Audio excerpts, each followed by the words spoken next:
G'day guys, welcome to another Soviet lens review. I'm Alex and today we're going to be looking at one of the most famous Soviet portrait lenses ever made. Of course it is the MC Jupiter-9. So let's get into it.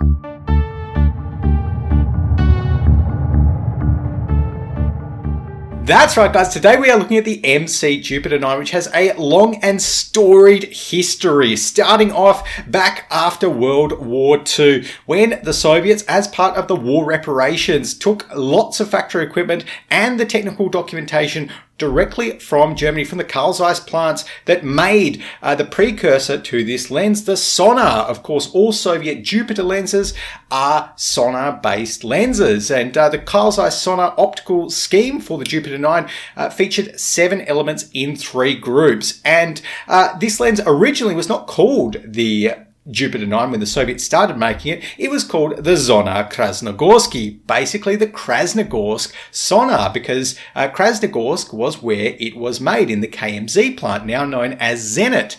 And yeah, after that, this lens proved to be a very popular portrait lens throughout the rest of the Soviet Union, basically, as well as KMZ. This was manufactured in various formats at both the Arsenal plant and the Litcorino plant, which is where my lens today was made, as you can tell by the Litcorino logo there. So it was made all over, very, very popular, and manufactured right from, the late 1940s. 1949 was when the first ZK was made, apparently.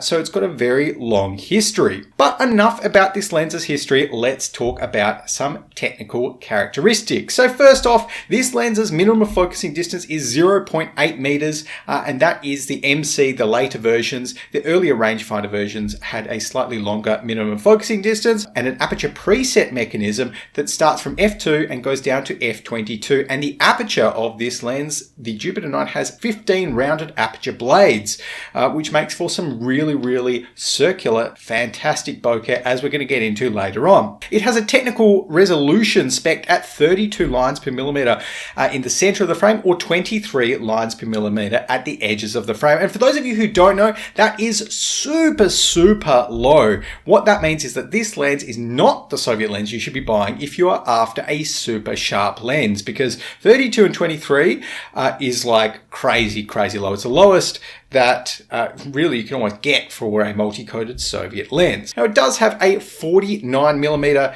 filter thread. I like to put my ultraviolet filter on, as well as a little lens hood that I got from eBay. Helps kind of warding off backlight, and an M42 mount, which I use with my Nikon Z6 and an M42 to Nikon adapter. It's also about 380 grams, so pretty sturdy. And in terms of build quality, of course, like all Soviet lenses, it is metal and glass. There's not much to fault in terms of build quality there. But when it comes to ergonomics, unfortunately, I've got to take some points off, because the MC Jupiter-9, it is actually not my favorite lens to use. And the biggest reason for that is this aperture preset mechanism here, and the resulting aperture kind of control ring on this lens is not very nice. It is very, very thin. It doesn't have knurls all the way around it, so you're never actually 100% sure if you're touching the aperture ring, or if you're touching the aperture preset ring, or if you're touching the focus ring. So from my experience at least, and I have used this lens for quite a while now, it's just not a very comfortable lens to use for me. And in terms of the focus ring, it is on the stiffer side. Like, it is still smooth, but it's definitely a little bit like kind of wading through mud.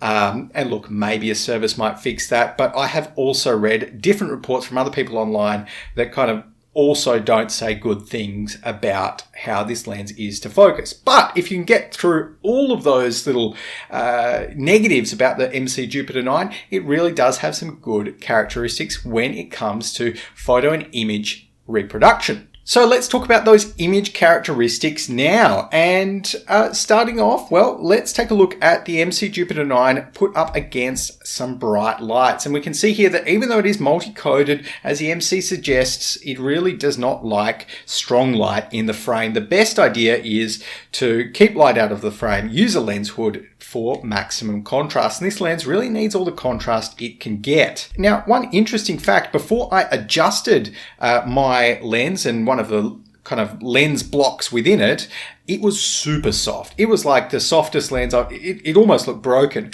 But after I took it apart, ended up kind of tweaking the distance of the very rear lens block, I actually ended up pushing it a little bit more towards the mount side of things. That sharpened it up quite nicely and did actually achieve a real increase in resolution.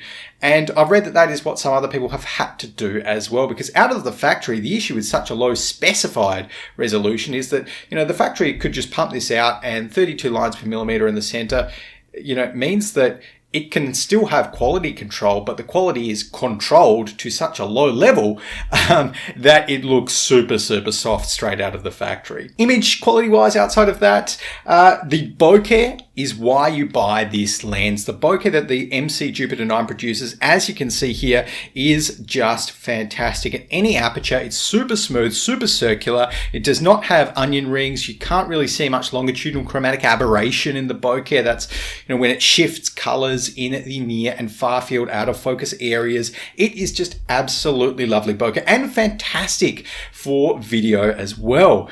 And it also doesn't vignette much, only a touch when you're wide open at f2, stop it down a bit to maybe f4 or f5.6 and it's all gone. In terms of chroma, which is the kind of smearing in bright points of light, particularly in dark scenes towards the edges of the frame, it does not show too much chroma past f4, but up until f4 you are going to be getting a little bit of chroma out of this lens, unfortunately. Now, in terms of sharpness, I went and put this lens into a sharpness test, which I wrote, which basically spits out a value similar to modern focus peaking algorithms after taking a photo of a sharpness test chart at different apertures. And as we can see here, the result is that, wide open, this lens is turbo soft. F2 is not... It's not a sharp aperture. It is what you use when you want a pre-blur on skin. Maybe for video, 4K video, it's just sharp enough in the center of the frame, but outside of that, not sharp at all. Stop this lens down. Look, honestly, I would actually suggest keeping it at f2.8, maybe even f4 when you're shooting with it, and you're going to get sharpness, which is, quite usable. Of course, if you want to stop it down further than that, go for it, but I'm not really sure why you would be using the Jupiter-9 at f8 or particularly f11, let's say, because it's just a bit of a meh lens then. Now, when it comes to distortion, the Jupiter-9 does really not display much distortion at all. Of course, that is inherited from its Sonnar-based design. Not many Sonnars do. And then color next up. Of course, color is one of the Jupiter-9's strongest attributes, and the MC Jupiter-9 particularly as well. The colors that you're going to get from this lens are super gradable, super neutral, and they just render skin tones, I find, absolutely beautifully. In fact, it's probably one of my favorite Soviet lenses when it comes to skin tone color rendition.